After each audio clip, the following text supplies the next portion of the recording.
সকাল সকাল অবজনিকে সামলে এবং অবজনির দুষ্টুমি সামলে আমি চলে এসেছিলাম এই বাড়ি অর্থাৎ বাপের বাড়িতে।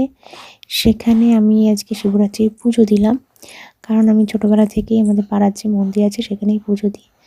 তাই মেয়েকে নিয়ে গেছিলাম, সাথে কর্তামশাই গেছিলো মেয়েকে ধরার জন্য। গিয়ে দেখি তো প্রচণ্ড ভিড়। তো সেই জন্য আমি সেরকমভাবে ভিডিও করতে পারিনি। পুজো টুজো নিয়ে এই যে বেরোচ্ছি, এমন সময় দেখি বাবা এসে, কারণ আমাদের অনেকটা দেরি হয়েছিল সেই জন্য মেয়েকে নিতে, কারণ ওর খাওয়ার সময় হয়ে যাচ্ছে, দেরিও হয়ে গেছিলো খেতে। যাই হোক, ও তো হেঁটে হেঁটে বাড়ি আসবে। যাই হোক, বাড়ি এসে ওকে খাওয়ালাম, আমরা একটুখানি খাওয়া দাওয়া করলাম। তারপরে রাত্রেবেলা বেরিয়ে পড়েছিলাম ওরই এক স্টুডেন্টের বাড়িতে কালী পুজোর নেমন্তন্ন খেতে। তা সেখানে গিয়ে তো খেতে বসলাম, মেয়েও নিল। যাই হোক, খাবারগুলো প্রত্যেকটাই খুব ভালো হয়েছিল। খাওয়া দাওয়া করে আমরা যখন বাড়ি ফিরছি, রাস্তাঘাট পুরো ফাঁকা, অনেকটা রাত হয়ে গেছিলো। বাড়ি ফিরতে ফিরতে অবজনি ঘুমিয়েও পড়েছিল। এইভাবে সারাদিন কেটে গেল। ভিডিওটা ভালো লাগলে অবশ্যই সাবস্ক্রাইব